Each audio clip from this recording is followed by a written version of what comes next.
ओम नमः शिवाय। हर हर महादेव। दोस्तों, जैसा कि आप सभी लोग जानते हैं कि आंवले की एकादशी की पूजा विधि क्या रहेगी, कैसे आपको पूजन करना है। ये जो एकादशी है ना, बाकी एकादशियों से भिन्न है। इस एकादशी के दिन आंवले की विशेष रूप से पूजा की जाती है और आंवले के साथ भगवान श्री हरि की पूजा की जाती है। तो क्या विधान आंवले के साथ पूजन का, आंवले को क्या अर्पित करना चाहिए? केवल जल चढ़ाना है या जल के साथ कुछ और भी चढ़ाना? आवश्यक भोग क्या लगाना है? पूजन कैसे करना है? और यदि आपके पास आंवले का पेड़ नहीं है, गमला नहीं है, तो पूजन कैसे करेंगे? और आंवला यदि आपके पास है ही नहीं, तो फिर किस अवस्था में कैसे पूजन किया जाएगा? कैसे आप इस एकादशी का व्रत करेंगे? यह विधि आपको बताई जाएगी। यह एकादशी, इसे रंग भरी एकादशी भी कहते हैं। क्या आप जानते हैं इसे रंग भरी एकादशी क्यों कहते हैं और इस दिन क्यों गौरी शंकर भगवान का भी पूजन किया जाता है? भगवान शंकर और माता पार्वती का पूजन भी किया जाता है, यह भी आपको बताया जाएगा और पूजन विधि भी आपको बताई जाएगी। भगवान श्री हरि का पूजन की संपूर्ण विधि बताई जाएगी। इस एकादशी के नियम और पूजन विधि जिनको अगर आप करते हैं तो यह जो एकादशी है का व्रत आपको पूर्ण फल प्रदान करेगा। आइए जानते हैं कि क्या पूजा सामग्री की आवश्यकता होगी जो आपको एकत्र करनी है इस दिन के लिए, और क्या रहेगी पूजा विधि। देखिए, आंवले की एकादशी और आंवला एकादशी नाम से ही ज्ञात होता है कि इस पर आंवले का विशेष विधान बताया गया है।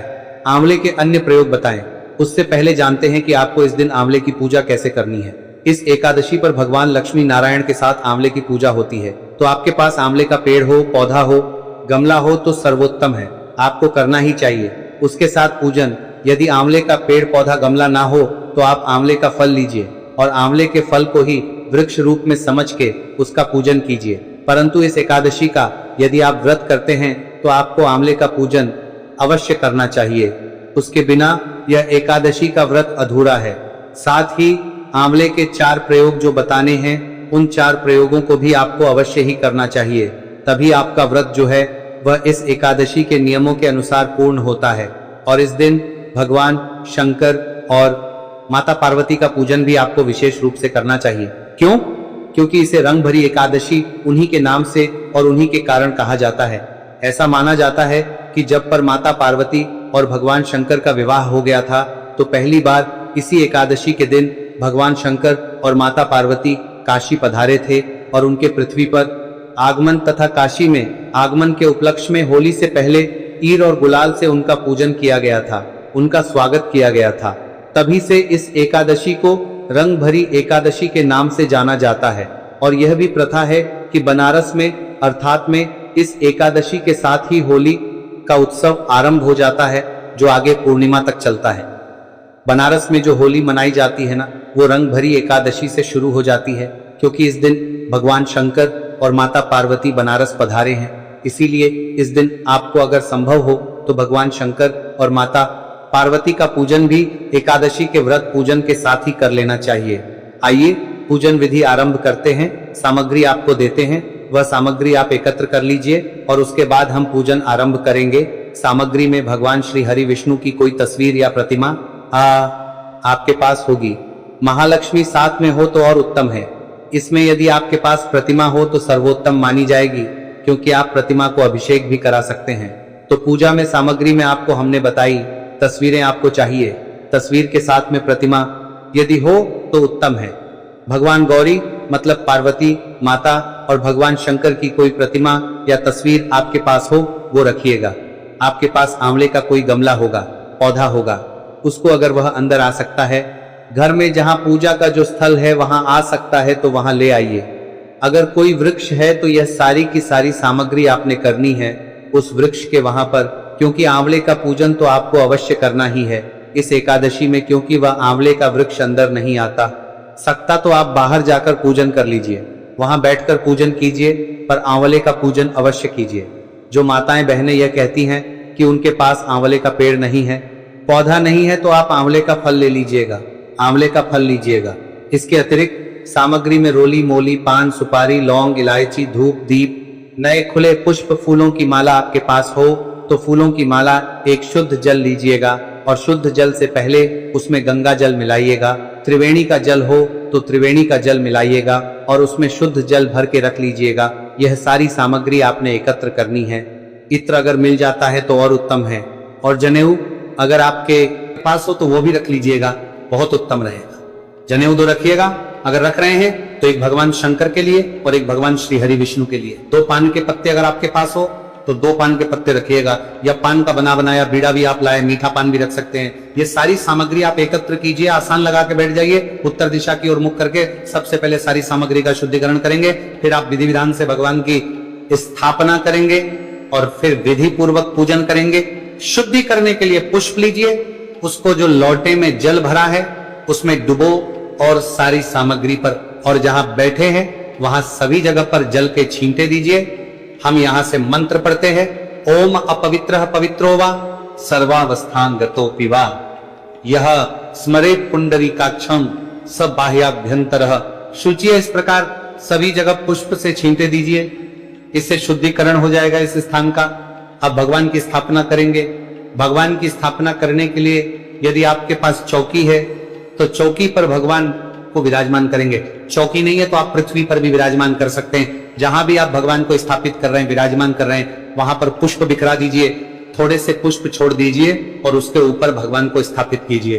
पुष्प भावना ये रखिए कि आप आसन के रूप में दे रहे हैं, आप भगवान को आसन दे रहे हैं कि भगवान ये आसन है, इसको आप ग्रहण कीजिए, यहाँ पर विराजमान हो। इस प्रकार से आपको पुष्प रखने हैं और उसके ऊपर भगवान को स्थापित कर देना है। इसी प्रकार से माता पार्वती और भगवान शंकर को भी स्थापित करना है। पुष्पासन के रूप में दीजिए और उनको स्थापित कीजिए। आंवले को भी अर्पित कीजिए। इस दिन कुंभ पूजा का भी विधान बताया गया है, तो कुंभ पूजा अगर आप कर सकते हैं तो उत्तम रहेगा। कुंभ पूजा कैसे होगी, इसके लिए घड़ा लीजिएगा। पिछली जो एकादशी थी, अगर आपको लग रहा हो तो वो एकादशी अलग थी, उस पर अलग घड़े का विधान था, और ये संपूर्ण रखना है, एक घड़ा रखना है। इसमें केवल इसमें भगवान की स्थापना घड़े के ऊपर नहीं करनी है, पर हाँ, इसका भी जब आप कथा का वृतांत सुनेंगे तो आपको ज्ञात होगा कि इसमें भी जो विधि बताई गई है उसमें घड़े का प्रयोग आवश्यक बताया गया है। तो यदि आपके लिए संभव हो तो एक घड़ा लीजिएगा और घड़े को जल से भर के और कलश के रूप में स्थापित कीजिएगा। कलश के रूप स्थापित करेंगे तो रखने से पहले वहां पर पुष्प रख दीजिएगा आसन के रूप में, और उसके ऊपर स्थापित कर दीजिएगा घड़े को। इसके ऊपर श्रीफल रखिएगा, नारियल रखिएगा, नारियल का मुख अपनी तरफ करके रखिएगा, ऐसे रखिएगा कि उसका जो मुख है वो आपकी तरफ हो, और दीपक स्थापित कीजिएगा। घी का दिया लगाइए। घी का दिया भगवान के सीधे हाथ की तरफ लगाया जाता है। घी का दिया रखिएगा, और घी के दिए के नीचे भी आपको पुष्प रखना है, क्योंकि दीपक भी बिना आसन के नहीं रखा जाता है। और ये जो जलाया जाता है ना दीपक, सर्वप्रथम ये हमारी पूजा के साक्षी होते हैं, ये अग्निदेव होते हैं, और ये हमारी पूजा के साक्षी देव हैं। इनको अपने स्थान से हिलाया नहीं जाता है, उठाया नहीं जाता है जब तक कि पूजा पूर्ण नहीं हो जाती। धूप भी रख दीजिए साइड में एक तरफ, क्योंकि हमने घी के दिए का स्थान बताया है। यदि कोई माता, बहन, भाई, बंधु तेल का दिया जला रहे हो, क्योंकि तिल के तेल का दिया भी आप जला सकते हैं। जिनके देसी घी ना हो तो वो उल्टे हाथ की तरफ, भगवान के लेफ्ट हैंड की तरफ आपको तिल के तेल का दिया या किसी भी तेल का दिया जलाना चाहिए। दिया की स्थापना हो गई, कलश की स्थापना, भगवान की स्थापना होगी। आंवला आपने स्थापित कर दिया। आंवले का वृक्ष यदि आपके पास नहीं है तो आंवले का फल स्थापित कीजिए। आंवले का एक फल लीजिए, आंवला लीजिए, और उसको पुष्प के रूप में आसन देकर वहां पर विराजमान कर दीजिए। सबकी आपने स्थापना कर दी है। अब हम व्रत का संकल्प करेंगे, पूजन का संकल्प करेंगे, और तदुपरांत सबकी पूजा करेंगे। संकल्प करने के लिए अपने सीधे हाथ में जल लीजिए। 1 रुपया का सिक्का दक्षिणा के रूप में कम से कम रखिए, और 3 बार बोलिए सातरूप श्री विष्णु, श्री विष्णु, श्री विष्णु। अपना नाम, अपना गोत्र, जिस स्थान पर बैठकर आप संकल्प कर रहे हैं, का मकान नंबर, क्षेत्र का नाम, शहर का नाम, फाल्गुन मासे शुक्ल पक्ष, आमल की रंग भरी एकादशी, आयाम, पुण्य तिथि, आयुरारोग्य प्राप्ति अर्थात धन संपत्ति प्राप्ति अर्थात संतान सुख प्राप्ति अर्थात एकादशी, मध्य आंवला, श्री हरि विष्णु, शंकर, पार्वती, व्रत, पूजन, संकल्प करिष्य, और बोलिए श्री विष्णु शरणम प्रपदे, और वह संकल्प भगवान के चरणों में अर्पित कर दीजिए, क्योंकि यहां पर भगवान विराजमान है। तो आपको बताइए, भगवान श्री हरि विष्णु के चरणों में अर्पित कर दीजिएगा। संकल्प करने के बाद हम पूजा आरंभ करते हैं, भगवान की पूजा में आगे बढ़ते हैं। तो सबसे पहले आपको जल आचमनी करनी है। जल आचमनी करने के लिए अपने सीधे हाथ में जल लीजिएगा और पी जाइएगा। एक मंत्र पर एक बार जल पीना है। हम मंत्र यहां से बोलेंगे। सबसे पहले हाथ धोएंगे, हाथ पर जल लीजिए और ओम हर्षि केशाय नमो नमः हाथ धो लीजिए। ओम माधवाय नमः 1 चम्मच जल लीजिए, पी जाइए। ओम केशवाय नमः जल पीजिए। ओम नारायणाय नमः जल पीजिए। ओम हर्षिकेशाय नमः हस्त प्रक्षालन जल लीजिए, हाथ धो लीजिए। सबसे पहले आप कलश की पूजा करेंगे और भगवान गणेश का हम इसी में स्मरण करेंगे। तो भगवान गणेश का भी ध्यान कीजिए और कलश का पूजन आरंभ कीजिए। सबसे पहले जल 3 बार छींटे दीजिए। पाद्य एवं अर्घा आचमणी के रूप में पाद्यम समर्पयामी, अर्घ्य समर्पयामी। आचमनी कोरु स्नान, स्नानार्थी स्नान के रूप में जल के छींटे दीजिए। स्नानार्थ जल समर्पयामी चंदन, महत्वपूर्ण तिलक कीजिए, तिलक लगाइए। कलश को 5 बिंदी लगा सकते हैं, 1 भी लगा सकते हैं। वस्त्र अर्पित कीजिए, मौली का टुकड़ा तोड़िए और वह चढ़ा दी। वस्त्र वस्स, पुष्पों की माला आपके पास है तो पुष्पों की माला पहनाइए। फूले फूल है तो पुष्प अर्पित कीजिए। पुष्पों समर्पण धूपों दर्शयामी दीपों, दर्शयामी धूप को जला लीजिए, दीप को जला लीजिए और अपने हाथों से धूप तथा दीप दिखाइए। भगवान को धूप दीपों दिखाइए, उठाना नहीं है, वहां से वहीं रखे रहिए। अपने हाथ से ऐसे धूप और दीप उनकी तरफ कर दीजिए। धूपं दर्शयामी दीपं दर्शयामी, नैवेद्य समर्पण, नैवेद्य अर्पित कीजिए। नैवेद्य के रूप में कोई भी फल आपके पास है तो वो चढ़ा दीजिए। मिठाई आपके पास है तो वो चढ़ा दीजिए। मिश्री यदि आपके पास है तो मिश्री भी चढ़ा सकते हैं। शुभ दक्षिणा या भव्य भगवान को, कलश देव को नमस्कार कीजिए और जो भी दक्षिणा आप अर्पित करना चाहे वो दक्षिणा अर्पित कर दीजिए। कलश का पूजन करने के बाद अब आप आंवले का पूजन करेंगे। आंवले का पूजन करने के लिए आंवले पर पाद्य अर्घ आचमन अर्पित कीजिए। 3 बार जल के छींटे दीजिए। स्नान के रूप में आप त्रिवेणी का जल है तो वो चढ़ाएं या जो भी गंगा जल मिला हुआ जल है वो आप आंवला देव को अर्पित कीजिए। अगर आंवले के फल पर पूजन कर रहे हैं तो केवल 1 चम्मच से या पुष्प से ही जल के छींटे दे दीजिए। यदि आपके पास पूरा पौधा है या पेड़ है तो आप उनकी जड़ों में पहले शुद्ध जल अर्पित कीजिए। त्रिवेणी का जल है तो त्रिवेणी का जल चढ़ाएं, उसके बाद दूध चढ़ाएं और तदोपरांत पुनः शुद्ध दोधक शुद्ध जल चढ़ाएं। तिलक कीजिए, वस्त्र के रूप में मौली अर्पित कीजिए। जो पुष्पमाला यदि है तो माला चढ़ा दीजिए, माला नहीं है तो खुले फूल अर्पित कर दीजिए। धूप दिखाइए, दीप दिखाइए, भोग अर्पित कीजिए। भोग के रूप में मिठाई, फल या मिश्री कुछ भी आपके पास जो हो उपलब्ध वो चढ़ा दीजिए। जलाक्षमणी के रूप में 1 बार जल की छींटे दे दीजिए। जलाक्षमणी आपने करा दी। शुभ दक्षिणायाम शुभम, कोई भी दक्षिणा यदि आप अर्पित करना चाहते हैं तो अर्पित करते हुए हाथ जोड़ के प्रणाम कीजिए आंवला देव को। आंवले के पूजन के बाद अब हम भगवान श्री हरि का पूजन करेंगे और भगवान शंकर और माता पार्वती का पूजन करेंगे। तो भगवान नारायण का पूजन करने के लिए उनके सामने एक पात्र रख दीजिए, कटोरी रख दीजिए जिसमें कि आप पूजन की सारी सामग्री अर्पित करेंगे। 1 चम्मच लीजिएगा, चम्मच से 1-1 चम्मच जल आप अर्पित कीजिएगा। सबसे पहले पाद्य समर्पण, पाद्य के रूप में जल अर्पित कीजिए। अर्घ्य समर्पण, अर्घ्य दे रहे हैं भगवान को, अर्घ्य के रूप में अर्पित कीजिए। अचमणीय जलाक्षमण के रूप में 1 चम्मच जल अर्पित कर दीजिए। अब यदि आपके पास प्रतिमा है तो इस दिन आप भगवान को अभिषेक कराइए, त्रिवेणी के जल से अभिषेक कराइए। और अगर प्रतिमा नहीं है तो कोई बात नहीं, आप तस्वीर पर ही स्नान के लिए जल अर्पित करेंगे, स्नान कराएंगे। भगवान को स्नानार्थ है जल समर्पित। 1 चम्मच जल लीजिए, भगवान को अर्पित कर दीजिए। अगर प्रतिमा है तो अच्छे से उनको पंचामृत स्नान, पंचामृत बनाइए। कच्चा दूध, दही, घी, शहद और शक्कर, 5 चीजों को मिलाकर पंचामृत बनाइए। और जो तस्वीर पर पूजन कर रहे हैं वो पुष्प पर लगाइए पंचामृत को और पंचामृत अर्पित कर दीजिए। जिनके पास प्रतिमा है वो अच्छे से अभिषेक कराइए, नहलाइए। पंचामृत स्नान, समर्पयामी शोधक स्नान, पुनः शुद्ध जल लीजिए। चम्मच से 1 चम्मच जल छोड़ दीजिए सामने पात्र में और जो तस्वीर पर पूजन कर रहे हैं शुद्ध जल से स्नान कराइए। भगवान को इत्र अर्पित कीजिए। इत्र आप किसी पुष्प पर लगाइए या रुई पर लगाइए, भगवान को अर्पित कर दीजिए। इत्र समर्पयामी, वस्त्र अर्पित कीजिए। मौली का टुकड़ा तोड़िए और मौली का टुकड़ा वस्त्र के रूप में अर्पित कीजिए। वस्त्रों समर्पयामी तिलकाओं, चंदनों महत्वपूर्ण तिलक कीजिए। भगवान को तिलक करके फूलों की माला अगर है तो माला पहनाइए, नहीं तो खुले पुष्प आप अर्पित कीजिए। भगवान को फूल चढ़ाइए, धूप दिखाइए, दीप दिखाइए। नैवेद्य समर्पयामी, नैवेद्य अर्पित कीजिए। भगवान को आप आंवला अर्पित करेंगे, नैवेद्य के रूप में आप आंवला चढ़ाइए। भगवान को आंवले का भोग लगाइए। भगवान को जलाचमनी कराने के लिए 1 चम्मच से जल लीजिए और वो छोड़ दीजिए। सामने रखे पात्र में जलाचमनी समर्पयामी तांबुलम फलम, तांबुल अर्पित करेंगे। तांबुल क्या? पान का या बीड़ा आपके पास बनाया पान है तो वो अर्पित कीजिए, अन्यथा पान का पत्ता लीजिए, उसमें 2 लौंग 2 इलायची 1 सुपारी रखी बीड़ा बनाकर, वो चढ़ा दीजिए। शुभ दक्षिणायाम शुभम दक्षिणा में जो कुछ अर्पित करना चाहते हैं वो अर्पित कीजिए। हाथ जोड़ के नमस्कार कीजिए। भगवान लक्ष्मी नारायण का पूजन करने के बाद अब हम भगवान शंकर और माता पार्वती का पूजन करेंगे। इसमें पूजन के में भगवान लक्ष्मी नारायण को थोड़ा सा अबीर गुलाल अर्पित कर दीजिएगा। भगवान गौरी शंकर का पूजन आरंभ करने के लिए सबसे पहले पाद्य अर्घ्य चमड़ी कराएंगे। आप तो 3 बार जल अर्पित करेंगे। आद्यम समर्पयामी, अर्घ्यम समर्पयामी, आचमनी या समर्पयामी। जलाचमनी कराने के बाद भगवान को स्नान कराएंगे। अब जिनके पास भगवान की प्रतिमा है वो प्रतिमा पर जल चढ़ाए। जो तस्वीर पर वजन कराए रहे हैं वो सामने रखे।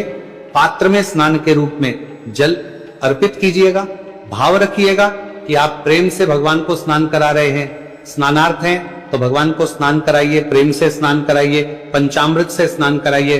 तो पुष्प पर पंचामृत लगाइए और तस्वीर के सामने अर्पित कर दीजिए। और जो प्रतिमा पर जल चढ़ा रहे हैं, पूजन कर रहे हैं, वो अमृत से अभिषेक कराइए। शुद्ध होदक स्नान, शुद्ध जल से स्नान कराइए, शुद्ध जल से स्नान कराइए। तस्वीर के सामने चम्मच जल लीजिए, छोड़ दीजिए। शुद्ध होदक स्नान समर्पण भगवान को। इत्र अर्पित कीजिए। इत्र पुष्प पर लगाइए या रुई पर लगाइए और भगवान को चढ़ा दीजिए। वस्त्र वस्त्र वस्त्र अर्पित कीजिए। वस्त्र चढ़ाइए भगवान को। वस्त्र के रूप में मौली का टुकड़ा तोड़िए और वह अर्पित कर दीजिए। वस्त्र समर्पयामी, अर्पित कर दीजिए। चंदनो महत्वपूर्ण भगवान। इसके बाद मुके कर पर भी शंकर को तिलक कीजिए। शंकर भगवान को तिलक चंदन का होगा, माता पार्वती को तिलक कुमकुम का होगा। इसका ध्यान रखिएगा। तिलक कराइए दोनों को। तिलक लगा के बाद पुष्पों की माला पहनाइए और खुले पुष्प हैं तो पुष्प अर्पित कीजिए। धूप दिखाइए, दीप दिखाइए। नैवेद्यम समर्पयामी, नैवेद्य अर्पित कीजिए। नैवेद्य के रूप में भगवान को जो भी फल या मिठाई आपके पास है वह चढ़ाइए या मिश्री चढ़ाइए। जलाचमन गुरु जलाक्ष्मणी कराइए, जलाक्ष्मणी कराइए। 1 चम्मच जल लीजिए और अर्पित कर दीजिए। जलाक्ष्मणी समर्पयामी। अब भगवान के साथ होली खेलेंगे। आपने भगवान को नहला दिया, पूजन कर दिया, आचमन करा दिया। अब आप भगवान के साथ होली खेलेंगे। इस एकादशी पर भगवान शंकर और माता पार्वती के साथ होली खेलने का विशेष विधान है। तो आप भगवान शंकर और माता पार्वती को अर्पित कीजिए। गुलाल में विशेष रूप से लाल और गुलाबी रंग का गुलाल ही आप भगवान को चढ़ाइए, लगाइए भगवान को प्रेम पूर्वक। और उसके बाद ताबुल अर्पित कीजिए। पान का बीड़ा बनाइए, पान अर्पित कीजिए भगवान को। ताबुलंग समर्पण शुभ दक्षिणा याम शुभम दोवर दो। भगवान को दक्षिणा अर्पित कीजिए और नमस्कार कीजिए। इस प्रकार से आपने आज की इस एकादशी का पूजन किया है। अब इसमें हो सकता है कि बहुत से हमारे श्रद्धालु जन कहें कि पंडित जी बहुत बड़ा विधान हो गया। कलश की पूजा, फिर आंवले की पूजा, फिर भगवान लक्ष्मी नारायण की पूजा, फिर गौरी शंकर भगवान की पूजा। देखिए एकादशी है ही इतनी महत्वपूर्ण, ये छोटा पर्व थोड़ी है साहब। ये इतना पुण्य देने वाली तिथि है। और फिर जितना अधिक पूजन होता है, जिसके साथ जितने अधिक महत्व जुड़े होते हैं ना, उसका फल भी तो उतना ही अधिक होता है। और आमलक्षी तो अपने आप में भी श्रेष्ठतम एकादशी में एक है। तो इस अवसर को जाने ना दीजिए, पूजन कीजिए। आपने व्रत किया है, एकादशी का अद्भुत है साहब। आप एकादशी का व्रत करते हैं तो आप थोड़ा सा समय निकालिए और इस विधि से पूरे विधान के साथ पूजन कीजिए। भगवान गौरी शंकर का अवश्य पूजन कीजिएगा। तो चलिए सुनते हैं अमल की एकादशी पौराणिक व्रत कथा। प्राचीन समय में एक नगर था जिसका नाम वैदिक था। इस नगर में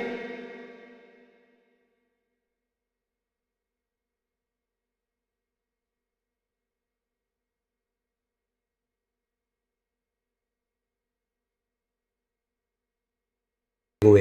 देखिए जब भी आपको जीवन में इस साल लगने लगे कि आपके जीवन में कुछ भी अच्छा नहीं चल रहा